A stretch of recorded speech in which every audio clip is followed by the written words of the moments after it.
So where in your life can you obsess on after the yes?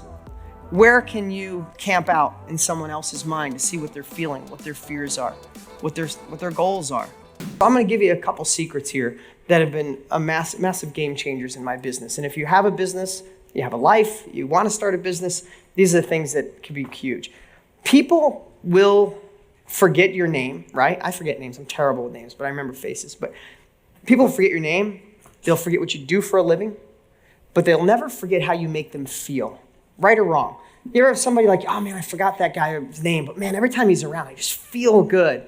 Or, oh my God, every time that person's around, he's a battery drainer. I got to get out of here, right? You know how people make you feel. Well, what most people do wrong is they forget how their clients feel, right? So a prospect is someone before they say yes to you, right? Once they say yes to you, they're your student, they're your client, right? Obsess on how they feel through every step of what you're offering.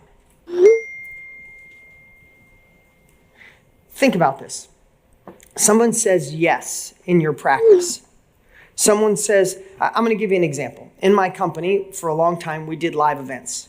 And the live event company got really big. And it got so big, I had my students out on the road teaching, but I couldn't be at every event, nor did I want to be. So what I did is I knew what we were teaching was the best in the world. I knew that we cared, but I also wanted to make sure I knew how people felt. So I created secret shoppers in my own company. And I know I didn't tell anybody, not one person in my organization knew that I had secret shoppers going out into these live events, going out and finding how people felt at every level. How did they feel when they got there? How did they feel when they walked through the door? I created a whiteboard almost as big as this, not high, and I wrote down all the paths a student could take and how they felt at each part, how they feel when they stepped in, how did they feel with the speaker? When they presented an offer, did the sales guy, was he too pushy? Did it make them feel too uncomfortable? And then when they went to lunch, my guy was immersed with all of them and I found out how they felt about the operation. Then when they bought something, what did the next level feel like? And I had this guy go through everything, even calling and wanting a refund and being a jerk. And I said, how did my customer service make you feel when you were a jerk and wanted your money back? And we made this big board, and then I waited till it was all done, till people came in. And I found so many areas that we provided the best product in the world. Our heart cares. We have a great company, but we made people feel like crap in a couple areas. They got enrolled on a Saturday, and they didn't get a phone call from us until a Thursday, and we found all these disconnects. It had nothing to do with products. It had nothing to do with the service. It had to do with how they felt. We found out when you make a decision. Listen, I know what it's like in an event. If you brought your spouse, great. If you have somebody at home, you're going to go home on fire. And if somebody's a part of your life or your company and they know how you come back from events all fired up, they're like, oh shit, he's coming back with all this stuff. I'd go back home like, honey, this, and then, so everybody knows you're coming back like that, right? But I don't know why I digressed on that. It was just funny. But obsessing how people feel all the way through makes them a client who not only buys more from you, respects you more, they refer you without you even asking, right? When you know if there's a restaurant, the difference between a restaurant where you go in and you feel like you're just being bussed in compared to someone who asks you how you're doing, what you go back there and they know your kids and how old they are and they get you the kids menu first and they put you in your favorite seat, that becomes a relationship rather than a transaction. So I want you to put something down. Be in the relationship business, not the transaction business. Be in the relationship business, not the transaction business.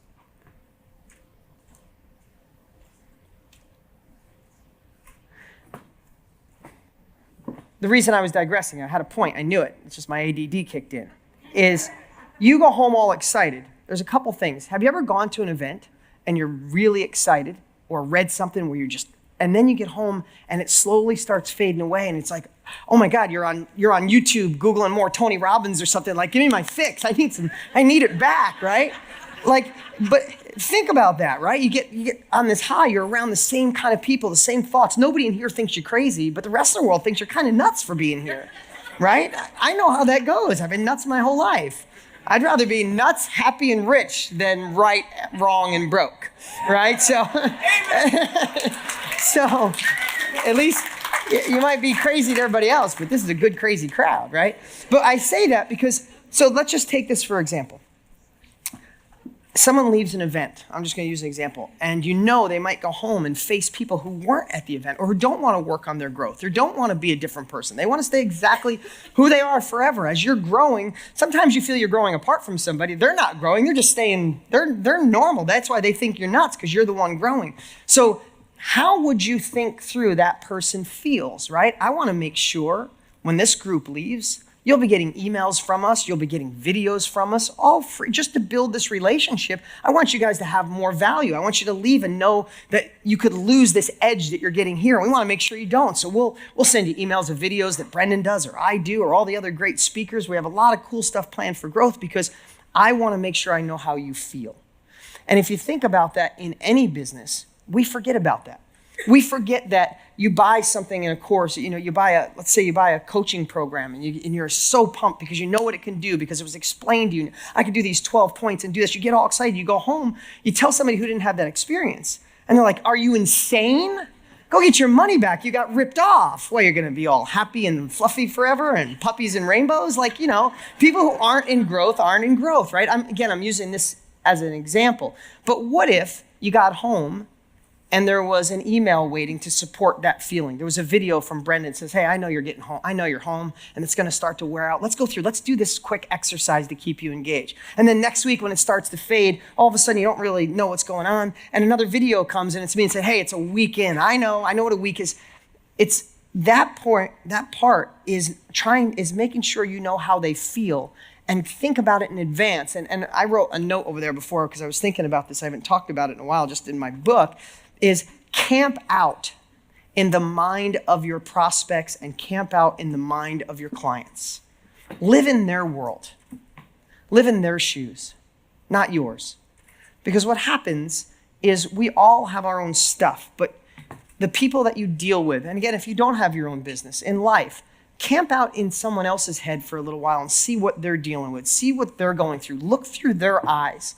Understand what their fears are, what their wants are. And it makes life completely different. So many times we get prepared to go into a conversation with our spouse or with our kids or with coworkers or employees or employers.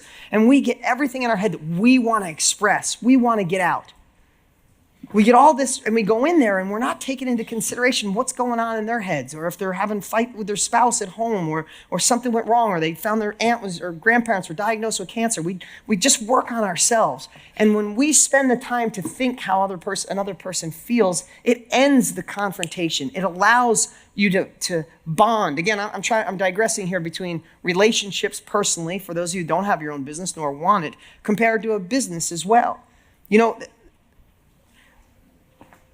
One of the greatest things that I've ever had, and again, I know I'm all over the place, but I'll circle back around. One of the greatest things I've had for meetings, for relationships, for conversations with my kids, with my wife, with anyone, is simply everybody goes into a meeting. Do you ever go to a meeting where everybody can't wait to talk? Because they want to feel understood. They want you to know, hey, this is what I am, this is what I do, this is what I can bring, this is my value, this is my great ideas. People think when I go to meetings that I'm insane. I know they do. When I sit there, they're like, I heard this guy was sharp, heard he had a big business. He hasn't said a word. Because when I go to a meeting, I shut up. I listen because everybody tells you what their fears are. Everybody tells you what's wrong. If you just use these to negotiate, you'll get far greater results than this. Right? So what I do is I'll listen to everybody and realize everybody's trying to pound their chest. Everybody's trying to get their point across. It could be, again, with your kids, with your spouse, with your friends, family, parents. But if you just listen, and then I'll say, you know what, I'm a little confused. And this, do me a favor and rob this exactly and use it the next time you're in this meeting. I said, I'm just a little confused. And a lot of times when I'm in a meeting with new people, they're like, yeah, you're confused. You haven't said a word. But I'll say I'm a little confused. If it was a year from now and this business, this relationship, this new endeavor went amazing, what does that look like to you guys? And what you find out in most cases, they're just everybody wants to just share what's on there. They're not thinking about everybody else. They're just thinking about them. And it stumps most people. But when you get them to think through that, everything changes. And they'll tell you how they feel. And then you could close that deal, fix that relationship with really minimal words. Because you understand their heart, you understand what's wrong, you understand what's right, you understand their desires. And it's just something that took me time, because I know in my 20s, I was self-employed in my 20s, I wanted to go in and just prove that I'm on fire. Look what I have. Look what I'm doing. Look at me. I could cure the world. I could fix this relationship. But everybody's doing that. So if you take that whole concept of understanding how people feel after a yes in your business, in your personal life, talking to your spouse, it changes everything. So I kind of talked all over, but if you're in a business and you sell your product, what do they feel like after they say yes? Do they have a little buyer's remorse in 48 hours? Then send an email about buyer's remorse in 48 hours.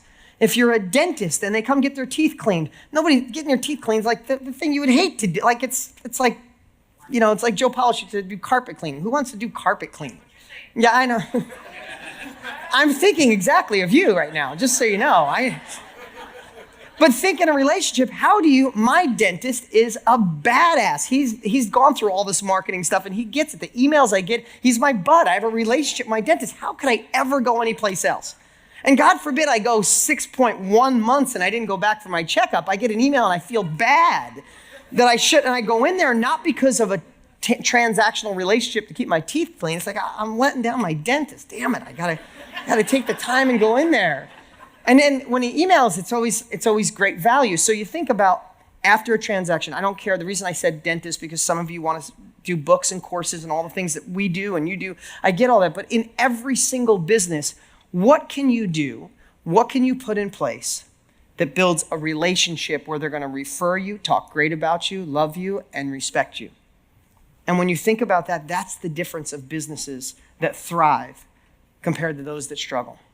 And I really believe that's the key point, is the obsessiveness after the sale. The other thing that has proven huge in even my real estate business and my parenting and all my companies is reward people for good behavior unexpectedly. Reward people for good behavior unexpectedly. And what do I mean by that? Even in a relationship with your spouse or with your kids, it's easy to say, you didn't pick up your room today. Come on, you can't leave the house without picking up your room. Did you brush your teeth? Hey, why are you waiting until the morning to do your homework? And when you pick out those things, which you might want to guide your spouse or your kids or your employees or employer, you might want to guide them down the right path and acknowledge what's not right. But how many times do we forget when they did do their room, or they did brush their teeth, or they said please and thank you when you weren't watching, or they were super polite to a stranger and held the door and you didn't notice that your kids did that? You don't say, I saw you hold the door. That was really awesome. But if they don't hold the door, you go, hey, why didn't you help that lady when she was walking through there? That's what respectful people do, right? But we do that in business. We do that with our employers. We have employers working their hearts out for us. They're doing the best they can. We're expecting a different level, of course. So we will always say when they fell short and forget to remind them and reward them when they did great. So think of everywhere in your life. Can you do that with your clients? How can you do that with people in real estate that you sell houses to, or you're in a dentistry, or your employees? When they feel understood, when they get rewarded, it changes everything. So I'm going to give you an example. I own about 400 houses, all of them rented, mostly in the Midwest. And that's part of my real estate portfolio. I've been a real estate expert for years.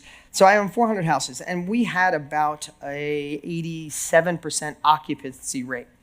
And what I realized out of all those houses is I don't manage them. I haven't even seen any of them. I haven't walked in one of those houses, right? We have systems and processes, and then I get a property manager to manage those for me. But what I realized in most property managers, it's very transactional. You put a tenant in, and if they don't get paid, in 3 days they get a letter, hey, you better pay, you're going to get out. In 14 days, it starts the eviction process. There's zero relationship. It's this transactional thing. I know some of you in this room have experienced that on one side or the other, right? And I said, if someone has zero relationship with the owner of the house, do they really care about the house? If they have zero relationship with paying the rent, if they have a tough month, are they going to pay the other bills first or the rent first? They're going to pay the other bills first. So I said, my team thought I was nuts, my real estate team. I said, I want to change it up a little bit. I want to create a letter that goes out in 3 months thanking them for paying on time. If they pay on time for 6 months, I want to send them a $50 Starbucks gift card and just say, hey, I don't know if anybody's ever thanked you, but I want to thank you for paying rent on time. It's very noble and I appreciate you, and it's this warm letter. At 9 months, we send something else. When someone's late, it used to be this harsh, screw you, pay me or get out. Now it's, hey, I want to let you, is there anything we can do to help? And I changed it to a relationship, not with me, but with my property manager. Let me tell you what happened. We're at a 98% occupancy rate. But here's a byproduct of it. Our costs for repairs have dropped 62%. Because when the pipe's leaking, they don't go, well, screw that. The landlord's a jackass. Just call a plumber. I don't care what it costs. Now they say, Linda, she's so sweet. I'll look under here and see if I can fix this. Right or wrong? It changed 4 letters and a thank you and a smile changed everything because we built a relationship after the yes. Now, that's real estate. But can that apply to almost anybody in this room? Yes. Right? When is the last time you've had a great meeting and it went really well and you left and forgot to acknowledge that person? Send them a thank you. Send them an email.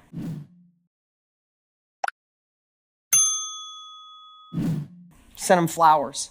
It's something I've gotten better on in the last 5 years. If I leave a great meeting, I want to make sure someone knows, especially if it's someone that it can mutually beneficial and I could tell they served, they gave. I'll leave and I'll immediately call and get flowers sent or even send a quick text. So where in your life can you obsess on after the yes? Where can you camp out in someone else's mind to see what they're feeling, what their fears are, what their goals are? You know, so many times people will be, even if you're in a company and you're trying to evolve through the corporate ladder, and it's always, the person above me. And I said, do you really understand what that person's going through? So many people I see in corporate America, they're kind of fighting for the same thing and they make the person they're competing with their enemy. I'm like, do the complete opposite. Find out what their fears are. Find out what they're worried about. When you can solve those problems in advance, everything changes. Everything changes. Good stuff? Yeah. What's up? What's up? Hey, before you go, you need to watch these next few videos. They're absolute game changers. Hurry up and click right over here and watch them, and I'll see you there.